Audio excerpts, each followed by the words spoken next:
नमस्कार साथियों। आज हम लोग प्राथमिक शिक्षक बहाली को लेकर जो इतना होड़ मचा हुआ है, मैं उसका ही सेट आज लेकर आया हूँ। 1999 में जो पूछा हुआ सेट था साथियों। तो साथियों, आप सभी, मैं यहाँ पे 100 प्रश्न पूरा सेटे उठाकर लाया हूँ। आप सभी पूरे सेट को बनाएंगे।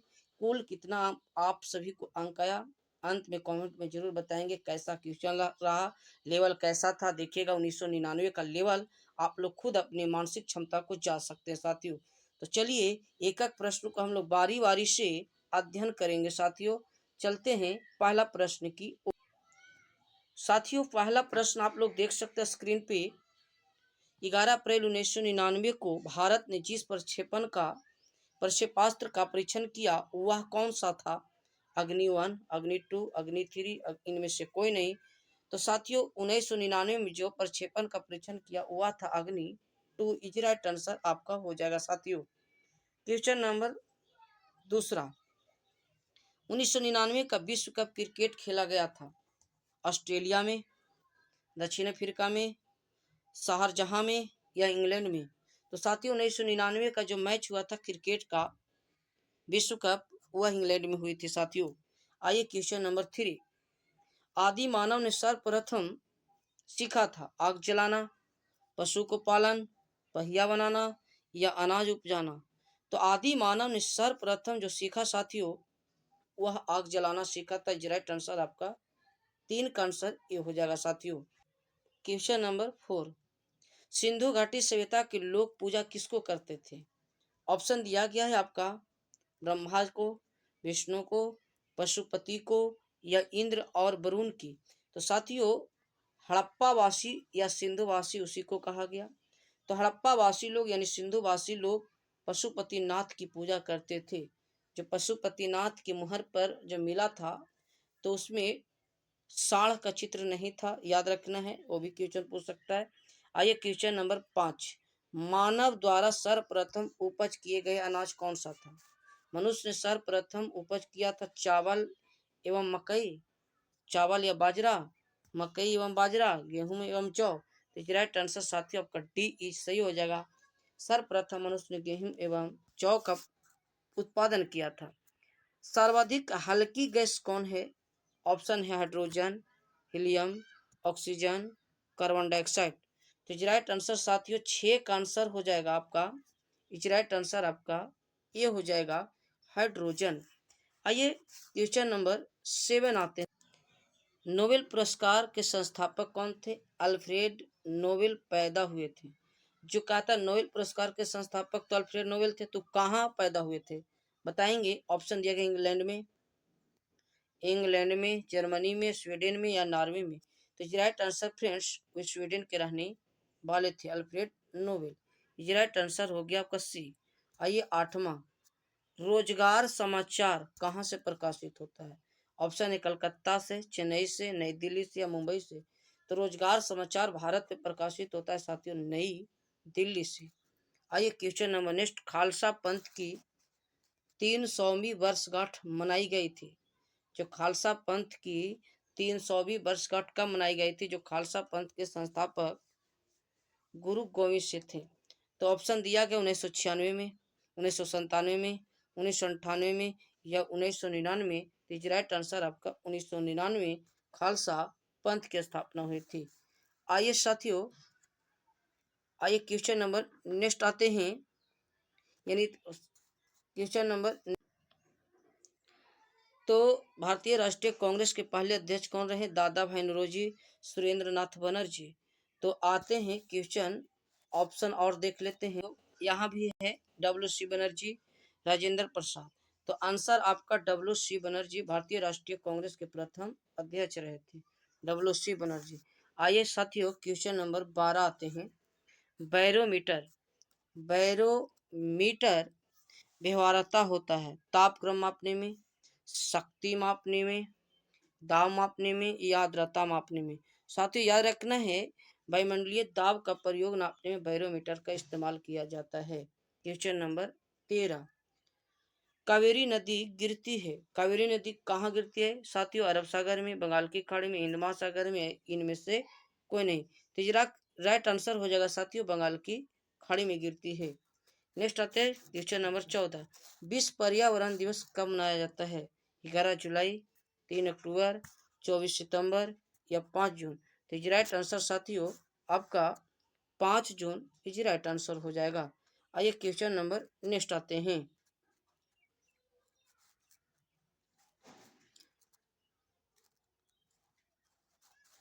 आइए, नर्मदा बचाओ आंदोलन का नेतृत्व किया गया किनके द्वारा? नाना पाटेकर द्वारा, मेधा पाटेकर द्वारा, सुंदरलाल बहुगुणा द्वारा, है ना, या नाना पालसीकर द्वारा। तो नर्मदा बचाओ आंदोलन किससे जुड़ा हुआ है फ्रेंड्स? याद रखना, मेधा पाटेकर द्वारा जुड़ा हुआ है।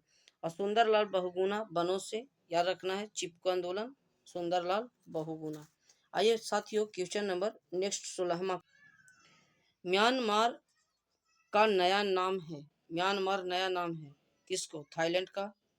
ऑप्शन दिया गया थाईलैंड का, बर्मा का, मिजोरम का, मणिपुर का। तो इज राइट आंसर फ्रेंड्स आपका म्यांमार बर्मा का नाम है। इज राइट आंसर आपका बी हो जाएगा।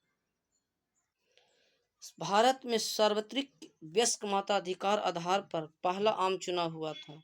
मतलब वयस्क मताधिकार पर सर्वप्रथम पहला आम चुनाव कब हुआ था? तो इज राइट आंसर 17 का 1952 में हुआ था। तथा भारत में सर्वाधिक वयस्क मताधिकार आधार पर पहला आम चुनाव कब हुआ? 1952 में। आइए क्वेश्चन नंबर नेक्स्ट। ऑस्ट्रेलिया की राजधानी है, बहुत ही हल्का हल्का प्रश्न है साथियों, अभी तक यहाँ तक लगा होगा कि एक भी प्रश्न नहीं बनेगा। तो ऑस्ट्रेलिया की राजधानी है तो 18 का डी यानी कि कैनवेरा।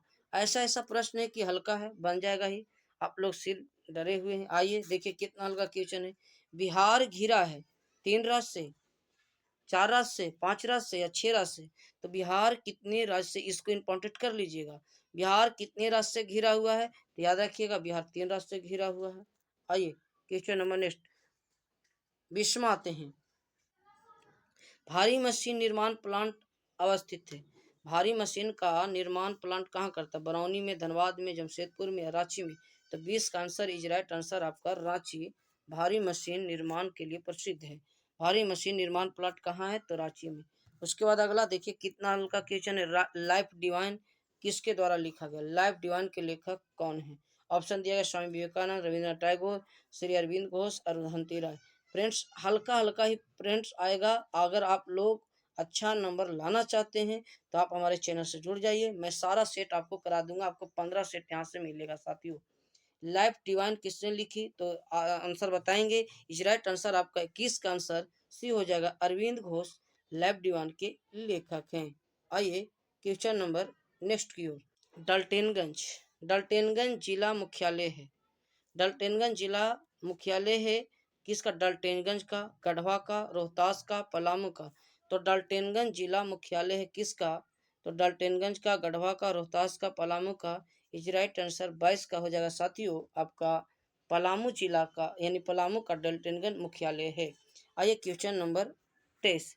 जमशेदपुर किस नदी के तट पर स्थित है? साथियों कितना हल्का हल्का प्रश्न आप लोग बनाते जाएंगे।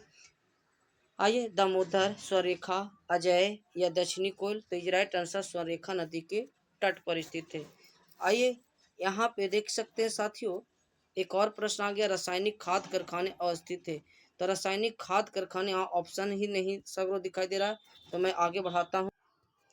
रासायनिक खाद कारखाने कहाँ अवस्थित है? ऑप्शन है बरौनी, मुरी में एवं मुरी में, बरौनी एवं रांची में, बरौनी एवं सिंदरी। देखिए खाद से जोड़ा जाए तो सिंदरी याद रखिए साथियों, ये राइट आंसर आपका सिंदरी सही हो जाएगा। आइए क्वेश्चन नंबर नेक्स्ट आते हैं। फुटबॉल गोल पोस्ट की चौड़ाई कितनी होती है? जो फुटबॉल गोल पोस्ट की चौड़ाई कितनी होती है? ऑप्शन दिया गया है।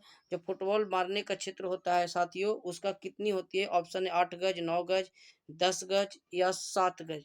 तो साथियों बताएंगे 8, 9, 10 या 7 गज। तो 25 का इज राइट आंसर साथियों आपका यानी 8 गज होते हैं फुटबॉल। जो गोल चौड़ाई होता है, जो गोल मारने का पोस्ट होता है वो कितना होता है? 8 गज का होता है। आइए साथियों देखिए बहुत ही शानदार क्वेश्चन साथियों, इसका स्क्रीनशॉट यहीं पे लिया था। गल्फ स्ट्रीम है खाड़ी की एक नदी, एक महासागरीय धारा। मैं 3 ऑप्शन लिख देता हूँ। तीसरा है ना, कहता है गल्फ स्ट्रीम है खाड़ी की एक नदी, एक महासागरीय धारा। तो 26 का इजराइट आंसर हो जाएगा साथियों। सबसे हल्का प्रश्न है और सबसे शानदार, कहता है गल्फ स्ट्रीम। तीसरा ऑप्शन दे देते हैं साथियों, एक जेट जेट जेट स्ट्रीम या सतही हवा। जेट स्ट्रीम या सतही हवा। तो याद रखिएगा साथियों, इसी में आंसर, यहाँ पे दो गो पर आंसर ही है, आप यहाँ से बता सकते हैं। गल्फ स्ट्रीम एक गर्म जल धारा है जो एक महासागरीय धारा है। तो आंसर आपको 26 का दो ही आंसर हो जाएगा, उतना रटने की जरूरत नहीं थी।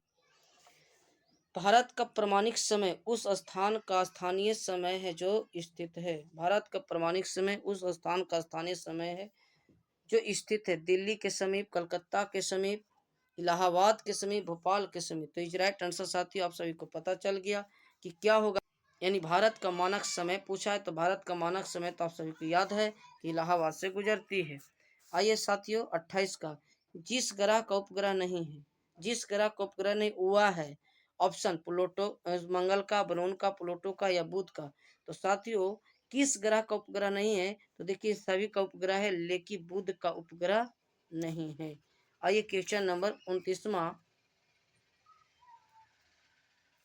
आइए साथियों, गारो जनजाति। गारो कहाँ की एक जनजाति है? ऑप्शन है असम के, मणिपुर के, मिजोरम के या मेघालय के। तो साथियों इजराइट आंसर गारो खासी जनजाति। इजराइट आंसर आपका मेघालय, इसको आंसर करना है। चकमा कहाँ की एक शरणार्थी है? तो चकमा देखिए 10th क्लास के बच्चों में बहुत ज्यादा पूछा हुआ है। बांग्लादेश से, भूटान से, म्यांमार से, इनमें से कोई नहीं। तो चकमा कहाँ की एक शरणार्थी है? तो चकमा बांग्लादेश की शरणार्थी है। इजराइट आंसर 30 का हो गया ए।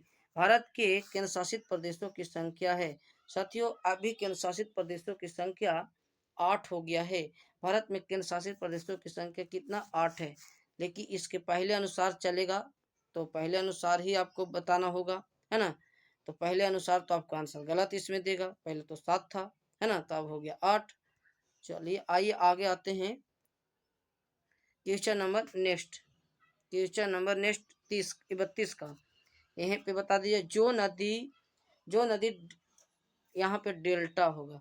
जो नदी डेल्टा नहीं बनाती हुआ है, कौन सी नदी डेल्टा का निर्माण नहीं करती है? गंगा नदी करती है, महानदी करती है, गोदावरी नदी भी करती है, निर्माण करती है, लेकिन पूछा है नहीं करती है। तो इज राइट आंसर आपका ताप्ती, यानी नहीं करती है। तो answer D is right answer. Delta का मतलब साथियों जो गाद नहीं लेकर आती है, तो ये सब देखिए गाद लेकर आती है, लेकिन डेल्टा का निर्माण नर्मदा नर्मदा और ताप्ती नहीं करती, याद रखना है। आइए 33 का, क्वेश्चन नंबर 33। चेन्नई जिस कारण जाड़े में वर्षा पाता है, चेन्नई क्वेश्चन लिखा हुआ ऐसा है ना, चेन्नई जिस कारण जाड़े में वर्षा पाता है वह है, मतलब चेन्नई जो है किस समय जाड़े में वर्षा पाता है? अरब सागर मानसून, उत्तर पूर्व मानसून, दक्षिण पश्चिम मानसून या स्थानीय चक्रवात मानसून। तो साथियों 33 का इजराइट आंसर आपका उत्तर पूर्व मानसून के कारण चेन्नई में जाड़े में वर्षा होती है।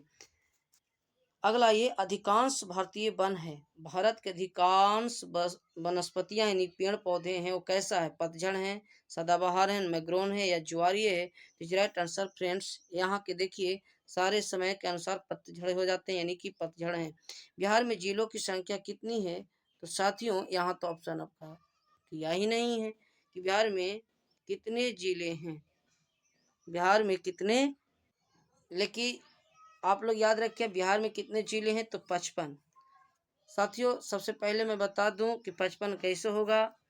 यहाँ 1999 का सेट है और 15 नवंबर 2000 ईस्वी को वो झारखंड अलग हुआ, तब तक यानी कि बिहार का जिला 55 को था, याद रखना है। और अभी जिलों की संख्या कितना है? 38। आइए क्वेश्चन नंबर नेक्स्ट। विश्व में महादेशों की संख्या, विश्व में कुल कितने महाद्वीप है, यानी महादेशों की संख्या कितना है? 36 का आंसर बताएंगे साथियों। तो देखिए विश्व में कुल 7 महाद्वीप है। कितने महाद्वीप? 7 महाद्वीप, जिसमें 6 महाद्वीप पर जीवों का वास है ना। आते हैं क्वेश्चन नंबर नेक्स्ट की ओर। आइए साथियों, 36 का हो गया। विश्व महादेश कितने हैं? तो 7 हैं। भारत में कपास उत्पादन, सबसे अधिक कपास की खेती कहाँ होती है? सबसे अधिक पूछा है तो सबसे अधिक कपास की खेती सबसे अधिक गुजरात राज्य करती है साथियों। दूसरे स्थान पर महाराष्ट्र और तीसरे स्थान पर मध्य प्रदेश। आइए 38 का। गेहूं, भारत में गेहूं उत्पादन में जो राज्य अग्रणी है वह है, यानी भारत में गेहूं के उत्पादन में प्रथम राज्य कौन सा है साथियों? वर्तमान में बता सकते हैं। तो याद रखिएगा, गेहूं के उत्पादन में प्रथम राज्य की बात करें साथियों तो उत्तर प्रदेश है। आइए क्वेश्चन नंबर नेक्स्ट। भारत की सर्वाधिक लंबी नदी कौन है? तो भारत की सर्वाधिक लंबी गंगा नदी है। इसकी लंबाई पूछेगा साथियों तो याद रखिएगा 2525 किलोमीटर। इसका मुहाना पूछे तो मुहाना पश्चिम बंगाल की खाड़ी में है। याद रखना, बंगाल की खाड़ी पूर्व की ओर। आइए क्वेश्चन नंबर 40वां। कुल कीमत के हिसाब से जो राज्य खनिज उत्पादन में अग्रणी है वह है।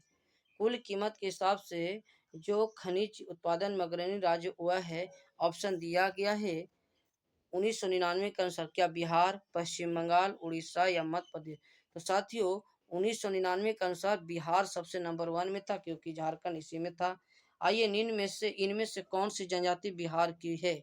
यानी बिहार की एक जनजाति कौन है? गोंड है, भील है, बिहार बिहार होर है या खासी जनजाति है? तो साथियों 41 का आंसर बिहार होर है, जो बिहार की एक जनजाति है।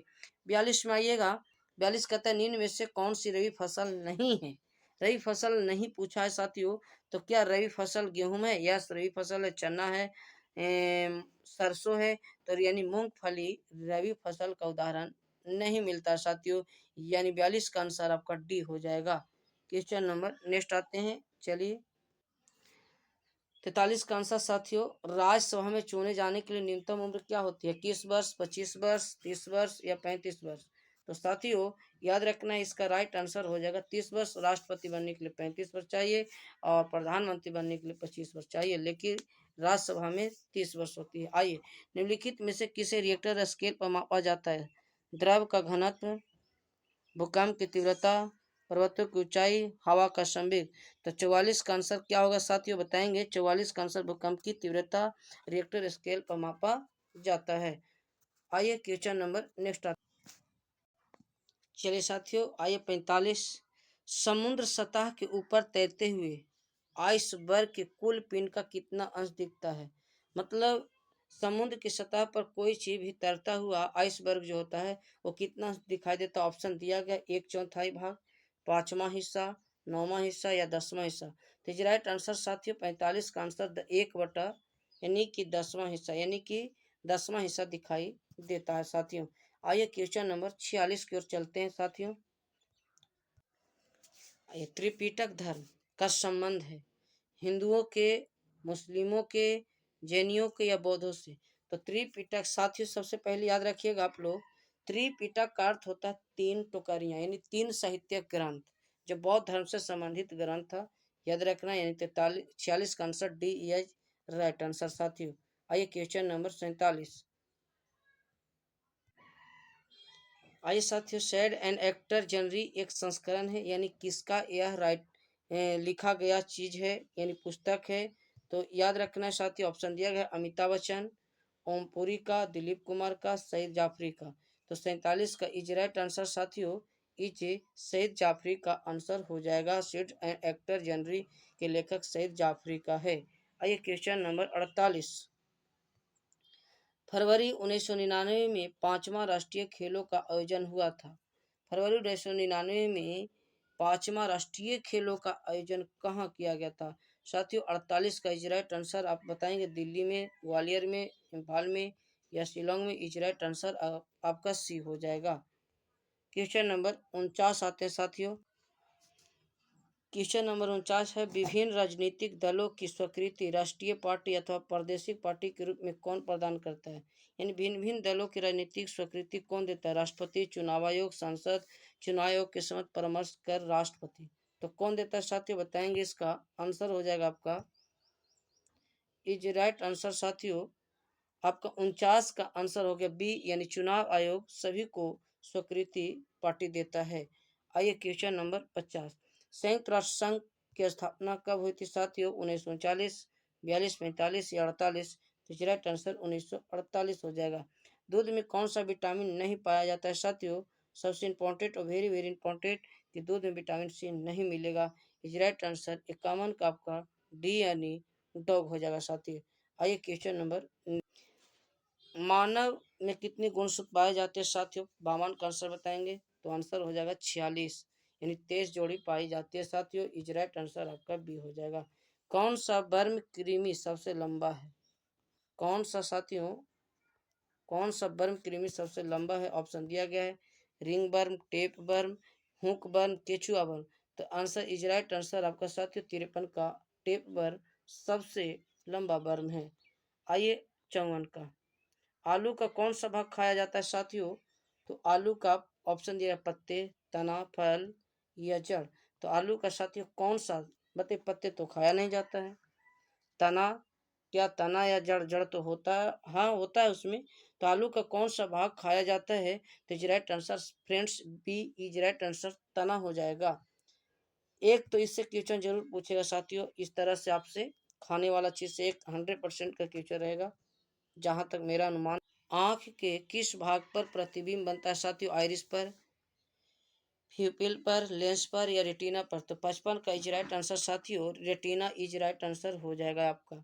आइए क्वेश्चन नंबर 56, शीतल पेय बनाने के लिए कौन सी गैस का प्रयोग किया था? शीतल पेय यानी ठंडा बनाने के लिए ऑक्सीजन का, है ना, ऑक्सीजन का, हाइड्रोजन का या कार्बन डाइऑक्साइड का या नाइट्रोजन?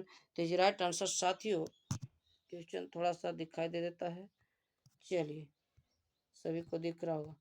आइए तो इसका राइट आंसर हो जाएगा आपका कार्बन डाइऑक्साइड।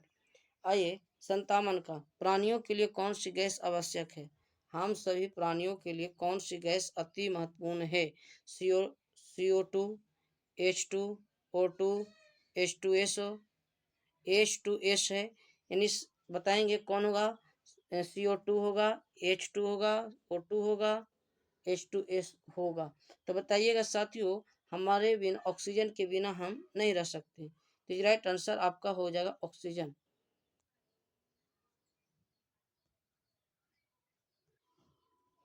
जो ग्रंथियां हार्मोन सिक्रिट करती है वह है एक्सोक्राइन, एंडोक्राइन, गैस्ट्रिक, तैल ग्रंथि। तो साथियों बताएंगे क्या होगा? एक्सोक्राइन, एंडोक्राइन, गैस्ट्रिक या तेल ग्रंथि। तो 58 यानी 58 का आंसर साथियों एंडोक्राइन होगा। इनमें कौन सा प्राकृतिक रेशा है? प्राकृतिक द्वारा, है ना। तो बताइए, नायलॉन ये तो कृत्रिम है, रेयान कृत्रिम है, रलायन, लेकिन ऊन देखिए प्राकृतिक है साथियों, क्योंकि ये भेड़ पालन से किया जाता है, बकरी पालन से किया जाता है, तो प्राकृतिक हो गया साथियों। आइए क्वेश्चन नंबर 60, आइए, विटामिन डी सबसे अधिक कहाँ से मिलते हैं? ऑप्शन दिया गया साथियों, सूर्य के प्रकाश से, अंडे से, फल से, दाल से। तो राइट आंसर आपका सूर्य का प्रकाश हो जाएगा साथियों। कौन से प्राणियों में बाह्य कान पाया जाता है? मछलियां, पक्षियों, सांप, छिपकलियां यानी स्तनधारियों में? तो 61 का आंसर साथियों, जिसका कान बाहर होगा वह स्तनधारी होता है साथियों। 61 का आंसर डी हो जाएगा। आइए साथियों, कौन सा तत्व पौधे के विकास के लिए अति आवश्यक है, महत्वपूर्ण है? तो 62 का साथियों B is right answer oxygen, B is right answer oxygen. बल की एसआई मात्रक क्या है साथियों? बताएंगे इसका। बल की एस मात्रक, बल की एसआई मात्रक यानी बल की एसआई इकाई क्या है? जूल, हॉर्स पावर, वाट या न्यूटन? तो बल का एसआई मात्रक साथियों याद रखना डी इज राइट आंसर, बल का एसआई मात्रक न्यूटन होता है, यानी 63 का आंसर डी हो जाएगा। नेक्स्ट आते हैं, भारत में न्यूक्लियर रिएक्टर कहाँ स्थित है? बहुत ही शानदार क्वेश्चन है। कोलकाता में, कल कलपक्कम में, बंगलोर में या हैदराबाद में? तो साथियों 64 का इज राइट आंसर आपका हो जाएगा B is right answer, Kalpakkam में। भारत में न्यूक्लियर रिएक्टर कहाँ स्थित है? कलपक्कम, तमिलनाडु में साथियों। आइए क्वेश्चन नंबर 65,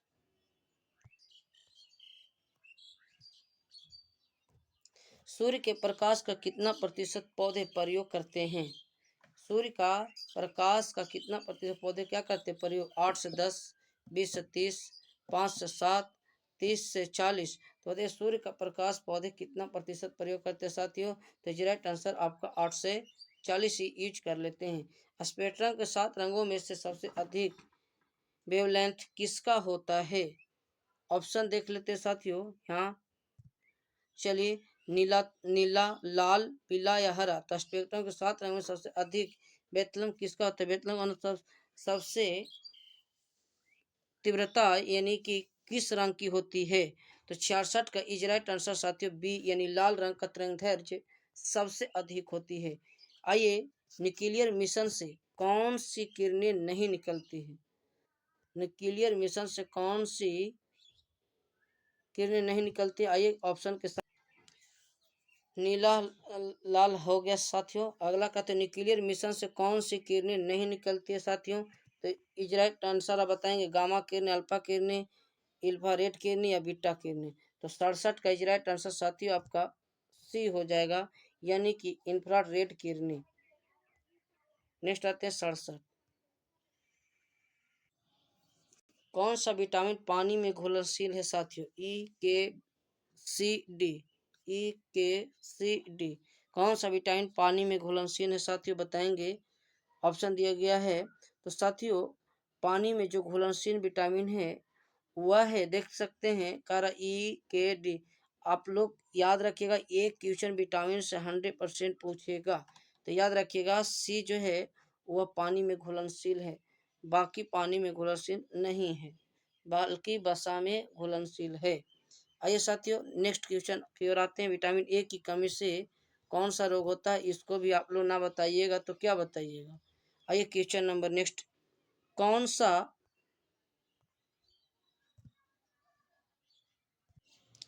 आइए साथियों जहरीले पदार्थ को कहा जाता है? टॉक्सिन, पैरासाइट, पैथोजेंस, सिस्टोलेक्स्ट। तो 71 का साथियों राइट आंसर आपका ए हो जाएगा, यानी टॉक्सिन के नाम से जाना जाता है। टॉक्सिन के नाम से जाना जाता है साथियों। आइए क्वेश्चन नंबर 72। राष्ट्रीय जनता दल के अध्यक्ष कौन हैं? Shri Lalu Prasad Yadav, doctor Ranjan Prasad Yadav, Shri Mulayam Singh Yadav, Shri H D Deve Gowda. तो राष्ट्रीय जनता दल के अध्यक्ष कौन हैं? तो साथियों ये 1999 का क्वेश्चन है, वो उनके अनुसार अभी नहीं हुआ। अभी आप लोग बताएंगे कि राष्ट्रीय जनता दल के अध्यक्ष कौन हैं। आइए क्वेश्चन नंबर नेक्स्ट आते हैं। BCG का टीका का प्रयोग किया जाता है किस बीमारी के लिए किया जाता है साथियों? ऑप्शन दिया गया है, बताएंगे। BCG का टीका का प्रयोग किस बीमारी के रोकथाम में दिया जाता है? टाइफाइड के, टीबी के, या छोटी माता या चेचा। तो आंसर राइट आंसर टीबी के लिए BCG का टीका दिया जाता है साथियों। एड्स की बीमारी फैलती है बैक्टीरिया के द्वारा, वायरस के द्वारा। एड्स की बीमारी फैलते बैक्टीरिया के द्वारा, वायरस के द्वारा, खून चढ़ाते समय के द्वारा, या बैक्टीरिया के द्वारा। तो 74 के साथियों बताएंगे 74 का आंसर क्या होगा? राइट आंसर आपका वायरस के द्वारा एड्स फैलता है साथियों। नेक्स्ट आते हैं।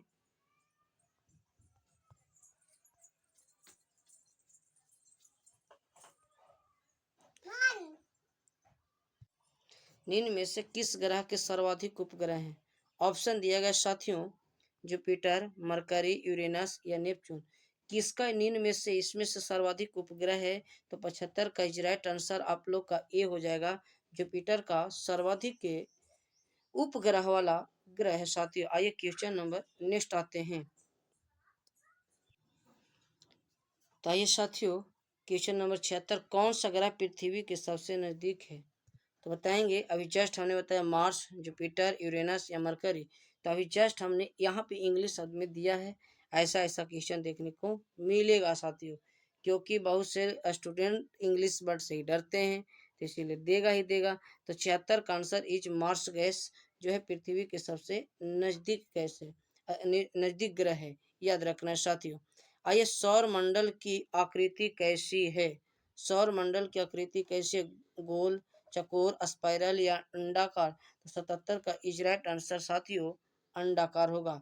असरदार उपचार नहीं है, असरदार उपचार नहीं है आंसर दिया हुआ है मलेरिया का, कैंसर का, टाइफाइड का, दस्त का। तो कहता है असरदार उपचार नहीं है। किसका असरदार उपचार नहीं है? तो याद रखिएगा साथियों, कैंसर का हो जाएगा। धरती का गर्भ ठोस, तरल या गैसीय, चट्टानीय कहलाता है। तो धरती का गर्भ को क्या कहते हैं साथियों? तो राइट आंसर आपका ठोस हो जाएगा, यानी 79 का आंसर ये हो जाएगा साथियों। चलिए आइए 80 का क्वेश्चन आते हैं साथियों। आइए, वातावरण में सबसे अधिक कौन सी गैस है? तो वातावरण में सबसे अधिक नाइट्रोजन गैस है। इज राइट आंसर आपका बी हो जाएगा यहाँ पे साथियों। सबसे अधिक वातावरण में कौन सी गैस है? नाइट्रोजन गैस, यानी 80 का आंसर आपका बी हो जाएगा। 81 में कौन से भाग में प्राकृतिक भूकंप आते हैं? लिथियो लिथियोस्फीयर, हाइड्रोस्फीयर, बायोस्फीयर या एंटोमोस्फीयर। तो याद रखिएगा प्राकृतिक भूकंप जो आते हैं साथियों, वह आते हैं लिथियोस्फीयर में आते हैं साथियों। इज राइट आंसर आपका ए हो जाएगा, लिथियोस्फीयर। 81 का आंसर ए हो जाएगा। आइए साथियों, 82 का कौन सी गैस सबसे अधिक ग्रीन हाउस का असर दिखाती है साथियों? तो आइए 82 का आंसर हम लोग देखते हैं साथियों। तो साथियों 82 का थोड़ा स्क्रीनशॉट नहीं लिया पाया था, तो ऑप्शन यहाँ पे मिलाइएगा, आप लोग देख सकते हैं। अब क्वेश्चन हम एक बार फिर कर दे रहे हैं। कौन सा गैस सबसे अधिक ग्रीन हाउस गैस असर दिखाती है? Oxygen, carbon dioxide, carbon monoxide, hydrogen. तो सबसे अधिक ग्रीन हाउस का असर जो दिखाएगी साथियों, वह कार्बन डाइऑक्साइड। याद रखिएगा कार्बन डाइऑक्साइड, बी आंसर हो जाएगा उसका।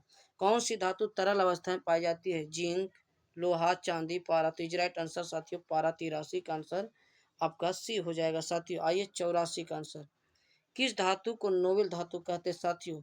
जल्दी से बताएंगे, अभी जस्ट हमने बताया। किस धातु को नोबेल धातु कहते हैं? सोना, लोहा, पारा या जिंक। तो राइट आंसर साथियों सोना। किस धातु को लोह नोबेल धातु कहते हैं साथियों? तो सोना को नोबेल धातु के नाम से जाना जाता है।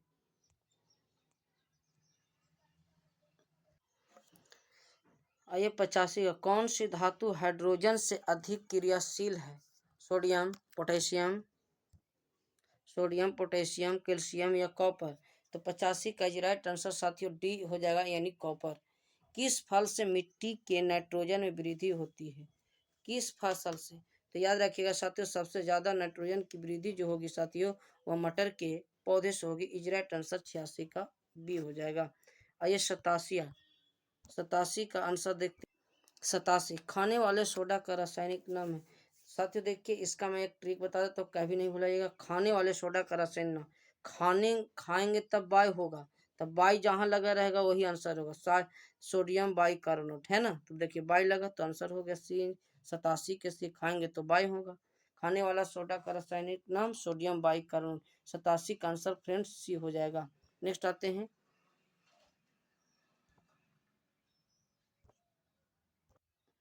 रबड़ को कड़ा करने के लिए किस पदार्थ को मिलाया जाता है साथियों? तो राइट आंसर आपका सल्फर हो जाएगा। सल्फर को रबड़ को हार्ड करने के लिए मिला दिया जाता है। आइए साथियों, इनमें कौन सा जैविक वातावरण का भाग नहीं है?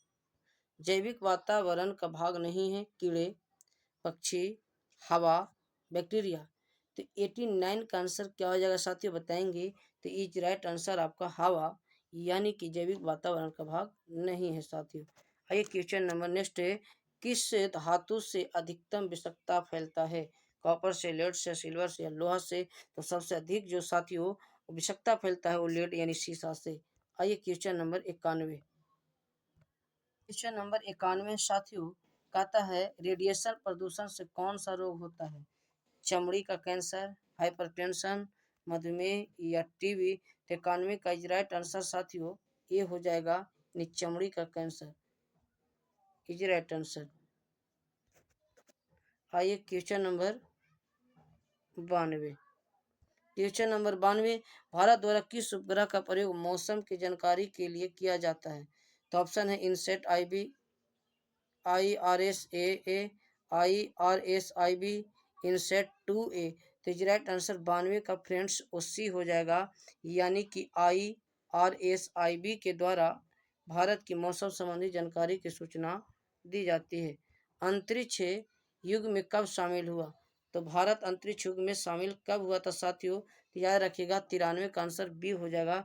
जो भारत अंतरिक्ष युग का शुरुआत किया था आर्यभट्ट उपग्रह छोड़कर 1975 में। नेक्स्ट आते हैं साथ 94 का आंसर होगा साथियों कि sodium chloride, zinc chloride, sodium carbonate, iron oxide. तो साथियों यहाँ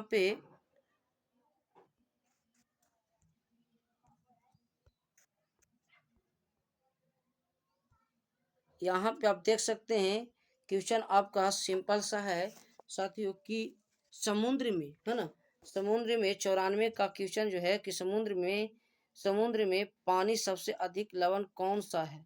समुद्र के पानी में सबसे अधिक लवणता किसका है? सोडियम का, जिंक का, सोडियम कार्बोनेट का, आयरन ऑक्साइड का। तो साथियों समुद्र के पानी में सबसे अधिक लवणता किसके बताएंगे? इसका राइट आंसर आपका 94 का आंसर हो जाएगा साथियों। सर कोई बताएंगे सोडियम क्लोराइड। आइए क्वेश्चन नंबर 95, ओजोन परत कौन सी किरणों को समा लेती है? गामा किरणें, बीटा किरणें। तो साथियों अल्फा रेड किरणें या कॉस्मिक किरणें। तो 95 के इज राइट आंसर आपका अल्फा रेड। पहला उपग्रह कब छोड़ा गया साथियों? जस्ट हमने बताया था आपका इज राइट आंसर 1975। लौह अयस्क प्राकृतिक में किस अवस्था में पाए जाते हैं? लौह अयस्क प्रकृति में किस अवस्था में पाए जाते हैं? तो साथियों ए इज राइट आंसर हो जाएगा आपका ऑक्साइड। अगला आते साथियों क्वेश्चन नंबर नेक्स्ट, जीवन के लिए सबसे विषैली गैस कौन सी है? तो जीवन का सबसे विषैला गैस कौन सा है साथियों? तो CO2, कार्बन डाइऑक्साइड। अगला आते हैं साथियों क्वेश्चन नंबर नेक्स्ट आते हैं। तो साथियों आप सभी 99 प्रश्न हमने देखिए 1999 पूछा हुआ सेटता अंतरिक्ष में जाने वाला सबसे पहला व्यक्ति कौन थे? ऑप्शन है Hillary, Yusuf, urine Gagarin, Newton. तो राइट आंसर आपका यूरी गागरिन सर्वप्रथम अंतरिक्ष में जाने वाला पहला व्यक्ति। कौन सा पदार्थ पोषक नहीं है? वसा, हार्मोन, प्रोटीन या विटामिन। तो साथियों इज राइट आंसर 100 का आंसर हार्मोन हो जाएगा, बी इज राइट आंसर। तो साथियों आप सभी को प्रश्न कैसा लगा आप लोग कमेंट में जरूर बताएंगे। मैं नेक्स्ट वीडियो आपको लिए इसी तरह से बनाकर लाऊंगा। अगला सेट लेकर आऊंगा साथियों जो नेक्स्ट वीडियो रहेगा। तो आप लोग को चैनल पसंद आया हो तो चैनल को सब्सक्राइब एंड शेयर जरूर कर देंगे। धन्यवाद साथियों।